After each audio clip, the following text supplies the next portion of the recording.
Falemos então acerca dos padrões de desconcentração da renda e riqueza. Desde o abandono do direito positivo, fundado na vontade divina, que é a expectativa de construir uma sociedade justa e igualitária, passou a corresponder a uma meta a ser alcançada pela coletividade humana. Nesses termos, dois tipos de padrões de desconcentração de renda e riqueza ganharam dimensão no mundo: revoluções e reformas. O primeiro padrão de desconcentração de renda está associado aos processos revolucionários, que tinham o homem como protagonista de uma nova ordem social, cultural, econômica e política. A substituição do velho pelo novo não resultou de uma mera alteração de estágios no mesmo ciclo, conforme originalmente a palavra revolução terminou sendo usada no ambiente astronômico por Nicolau Copérnico. Em resumo, a revolução tornou-se símbolo de uma mudança brusca no ritmo, até certo ponto normal, da evolução histórica. O processo histórico de ruptura que representam as revoluções pode ser dividido entre as de natureza burguesa e as de natureza socialista. As revoluções burguesas tiveram papel fundamental de substituir regimes feudais e de servidão pelo modo de produção capitalista. Nesse sentido, elas corresponderam à desapropriação em maior ou menor medida do poder e riqueza de nobres, da aristocracia rural e dos senhores feudais pela burguesia comercial, industrial e financeira. Pelo modo de produção capitalista, a burguesia revolucionou-se, valorizando o trabalho e o investimento nos meios de produção, em meio à prévia cultura aristocrática do ócio e dos prazeres da vida, representada pela tradição dos aristocratas ricos de então. As principais experiências históricas de revoluções burguesas foram as consagradas pela Revolução Inglesa em 1640, a norte-americana em 1776 e a francesa em 1789. Nestas três principais experiências, cada uma à sua maneira, houve uma convergência quanto à ascensão de uma nova classe social ao poder, desbancando antigas representadas pela monarquia, pela elite religiosa, pelos senhores feudais ou pela aristocracia fundiária. A nova relação de poder também representou a possibilidade de combinação de partes dos estratos sociais, do velho com os novos estratos de classe. Mas, em geral, a violência dos conflitos armados, inclusive com guerras civis de grande proporção, demarca os processos revolucionários burgueses. No caso da Revolução Inglesa, a velha relação de poder, representada pelo despotismo da monarquia e demais forças reacionárias da Igreja e de grandes proprietários de terras, foi destituída originalmente por uma guerra envolvendo o parlamento inglês e demais forças de classes mercantis e industriais, pequenos proprietários rurais e massas populares. A revolução final foi o confisco de terras da Igreja e da monarquia como principal fonte de riqueza da época, além do abandono da primazia da herança e dos privilégios elitizados. A Revolução Norte-Americana teve elementos adicionais, com o avanço da Declaração de Independência, responsável pela afirmação de que todos os homens foram criados iguais e dotados pelo Criador de direitos inalienáveis, como a vida, a liberdade e a busca da felicidade. A vitória pelas armas das forças lideradas por George Washington terminou consagrando a ênfase na construção de uma sociedade de pequenos agricultores, o que se tornou absolutamente fundamental para a expansão territorial para a região oeste do país, como forma de diminuir a tensão pelo acesso a terras. Mas isso, contudo, levou ao genocídio dos indígenas e aos abusos do escravismo dos negros. Somente com a Guerra Civil da Secessão, 1861 a 1865, que a região sul dos Estados Unidos aboliu o trabalho escravo ao mesmo tempo em que ganhou cada vez mais força a imigração populacional. É bem verdade, contudo, que o mercado de trabalho permaneceu fechado aos negros por muito mais tempo.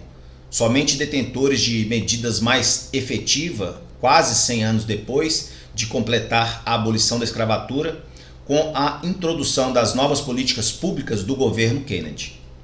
Por fim, também na Revolução Francesa, houve tanto confiscos emergenciais de propriedade como a renúncia das classes privilegiadas, nobres e clérigos, dos seus direitos feudais, a partir da deposição da velha ordem e da afluência de uma nova ordem. Na mesma toada da Declaração de Independência dos Estados Unidos, a Revolução Francesa aprovou a Declaração dos Direitos do Homem e do Cidadão, com a identificação de que os homens nascem iguais e permanecem livres e iguais em direitos, tendo a lei o papel de expressão da vontade geral.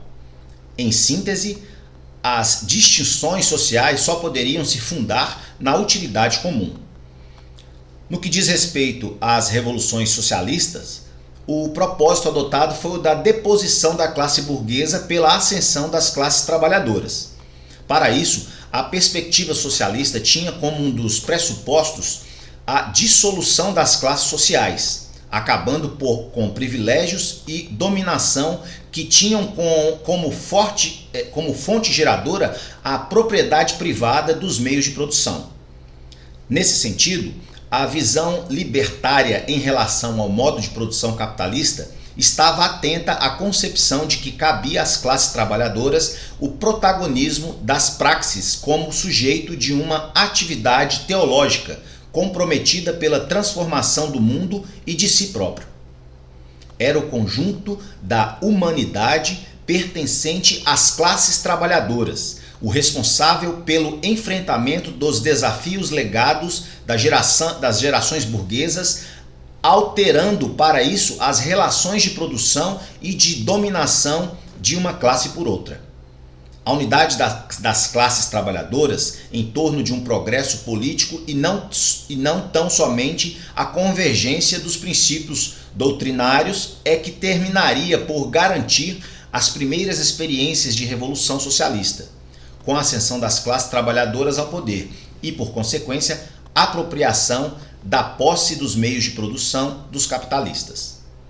Antes disso, no entanto, aconteceram vários levantes operários e camponeses, com ambientes pré-revolucionários e ainda eventos revolucionários frustrados, como a Revolução de 1848 e da Comuna de Paris 1871, ambos na França.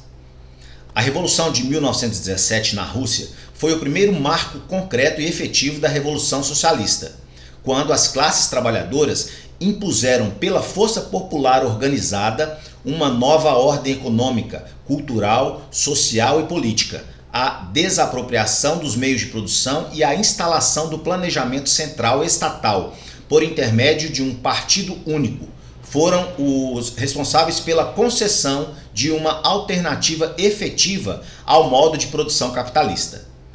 Também as revoluções socialistas, na China em 1949 e em Cuba em 1959, entre outras, terminaram por adotar à sua maneira a propriedade socialista dos meios de produção, cujo papel central coube ao Estado exercer como representante direto do povo. Em outras palavras, a propriedade da terra, do subsolo, das florestas, das fábricas, do meio de transporte, dos bancos, das empresas agrícolas, das habitações urbanas e dos equipamentos sociais, entre outros, passaram a ser de responsabilidade do Estado socialista. No meio rural, preponderou a coletivização dos campos, com um comitê do Estado responsável pela elaboração do planejamento central de toda a economia. Tudo isso, é claro, associado à presença de conselhos operários e de representantes do povo, tomando as decisões orçamentárias e a gestão das empresas em todo o país. Até 1945, havia somente 2 países socialistas, mas com o fim da Segunda Guerra Mundial, houve uma expansão de novos países socialistas, chegando a atingir 14 nações, que representavam 1/3 da população total do mundo no final da década de 1980. A partir daí, com a queda do Muro de Berlim e o desmoronamento da União Soviética, em 1991, passou a ocorrer uma ampla redução na quantidade de países socialistas no mundo. Por outro lado, em relação ao segundo padrão de desconcentração da renda e da riqueza adotado por vários países, pôde-se constatar a importância dos processos de reformas estruturais e civilizatórias do modo de produção capitalista. As reformas, muitas vezes identificadas como um possível cumprimento de um longo processo revolucionário em migalhas no modo de produção capitalista, têm sido fruto da cultura democrática. As lutas políticas travadas desde o século XIX pelo abandono dos regimes autoritários, quando muito prevenidos por sistema de democracia censitária, que permitiu o voto somente de homens ricos, 3 a 5% da população em geral, constituíram a possibilidade de real do avanço das reformas. A adoção do sistema de voto secreto e universal a toda a população adulta garantiu crescente representatividade a todos os segmentos sociais do parlamento, especialmente na confecção de leis e regras de convivência com menor concentração de renda, bem como no poder executivo, responsável pela adoção de políticas econômicas e sociais redistributivas. Em síntese, o predomínio dos regimes políticos democráticos terminou possibilitando a realização de pelo menos 3 grandes reformas civilizatórias do modo de produção capitalista contemporâneo. Uma das principais reformas tem sido a agrária, realizada na maioria dos países desenvolvidos até o final do século XIX, ou ainda até a primeira metade do século XX, como é o caso do Japão e Itália. Uma outra reforma fundamental diz respeito aos tributos, capaz de inverter a chamada estrutura primária de repartição do excedente econômico gerado. Sem alterar as formas clássicas de distribuição da renda, com os capitalistas apropriando-se do lucro, os banqueiros absorvendo a renda com juros, os proprietários de imóveis na forma de renda da terra e aluguéis, e ainda as classes trabalhadoras recebendo salários e demais rendimentos do trabalho, foi introduzida uma rede de tributação progressiva. Ou seja, aqueles segmentos responsáveis pela absorção de maiores parcelas da renda terminavam pagando maior quantidade de impostos do que outros segmentos sociais. A terceira grande reforma foi a social. A constituição de um padrão de bem-estar social foi obra da formação de fundos públicos a partir da realização da reforma tributária, que tinha por objetivo fundamental fazer com que os ricos pagassem impostos.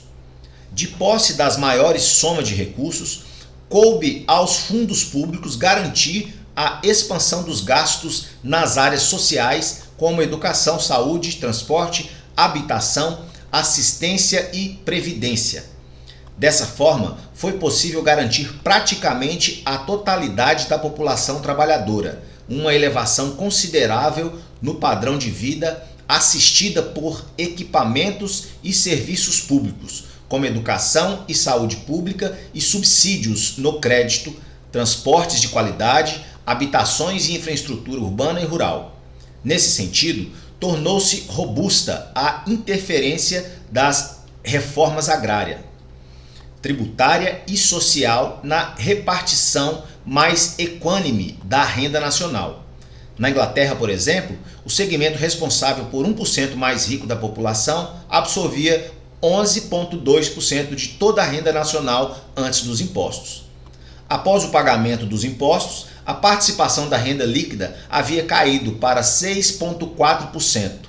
Já os segmentos 50% mais pobres da população detinham 23,7% da renda nacional antes dos impostos e ficavam com 26,5% após a partição das políticas sociais.